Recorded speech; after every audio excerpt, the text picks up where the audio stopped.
Hello साथीहरू नमस्ते ला सुफिया फुल्ला रचना ब्लगमा तपाईँहरूलाई स्वागत छ। आई होप तपाईँहरू सन्चै हुनुहुन्छ होला।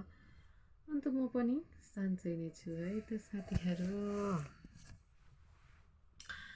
अन्त यस्तो हो, अब निकै दिन भयो नि त ब्लग नलगाएको। अनि त्यस पछाडि ब्याक टु ब्याक 3 दिन पछाडि आज चाहिँ मैले यसो सोचेँ ब्लग नलगाएको नि धेरै भयो। आज चाहिँ अलिकति एकछिन मोबाइल पक्रेको बेला 7-8 मिनट त पचर पचर गर्न त सकिहाल्छ भन्ने सोचेर पचर पचर गर्न आँटेँ क्या साथीहरू। अहिले चाहिँ म किन भ्याउँदै छुइनँ भन्दाखेरि चाहिँ मङ्सिर लागिसक्यो नि त साथीहरू, लागिसक्यो क्या सकिन आँट्यो आज सुरु थियो। अन्त धमाधम बिहे है, रुगा मार्कीले सताइन्, त्यो कारणले पनि भ्लग अब खासै लगाइ भइरहेको छैन। तर पनि तपाईँहरूले माया मार्नु भएको छैन भनेर मैले आशा राखेको छु साथीहरू। माया मार्नु भएको छैन भन्दा पनि तपाईँहरूलाई खै मेरो ब्लगमा इन्ट्रेस्टै छैन। अस्ति कति गते भने अस्ति 17 गतेको मिटिङ, अस्ति 17 गते होइन, अस्ति कति गते थियो खै कति गते बिर्सेँ मैले। लास्ट टाइम मैले भ्लग लगाएको थिएँ, त्यस पछाडि त्यो भ्लगमा केही छैन त्यो भ्लगमा तपाईँहरूको होइन। अनि त्यस पछाडि त्यो जुन मैले लास्ट टाइम भ्लग लगाएको थिएँ त्यसमा 4 भ्युज बाहेक भ्यू चाहिँ छैन। अनि यतिको मात्रै तपाईँहरूले माया देखाएर त भएन नि साथीहरू।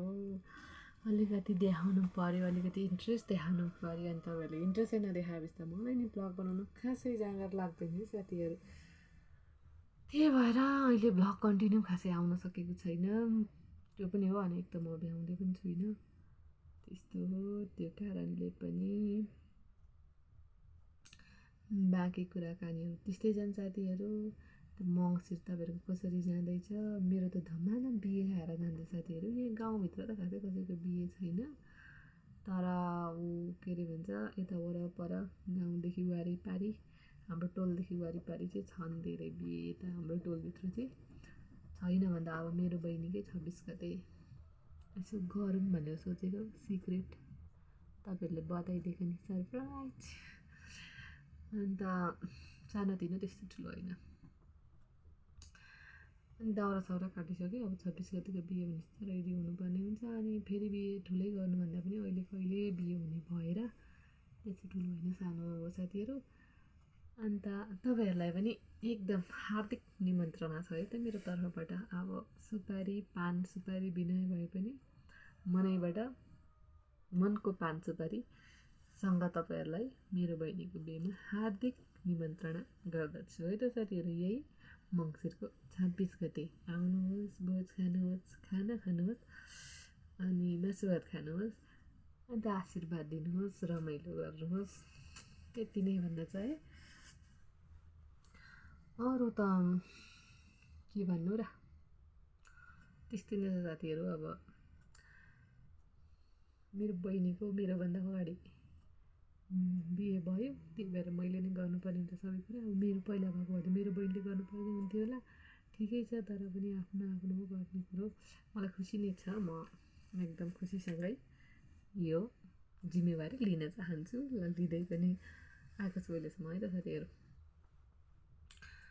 अन्त बाहेक कुराकानीहरू त्यस्तै छन् साथीहरू। गाह्रो छ, गाह्रो भए पनि अब गर्नै पर्यो होइन। अन्त घाम पनि आज चट्टै लाग्न छोड्यो, चिसो छ, भित्रै बस्नु। बाहिर त घाम त लागिरहेछ, हावा चलिरहेछ, घामलाई कहिले छेकिएर चिसो चिसो है चिसो, घाम लाग्नै छोड्यो साथीहरू। त्यस्तो छ है समस्या चाहिँ।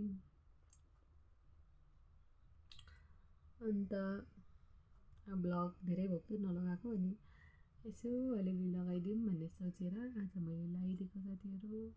त्यस्तै हो, ब्लग हेर्दै हेर्नुहोस्, माया दिँदै हेर्नुहोस् है त साथीहरू। अहिलेलाई यति नै भन्न चाहिँ। अब धेरै पछाडि पछाडि के गर्नु, तपाईँहरूलाई यसरी बोरै लाग्छ मेरो कुरा, तपाईँले फेरि इन्सम्म त सुन्नुहुन्न मलाई थाहा नै छ।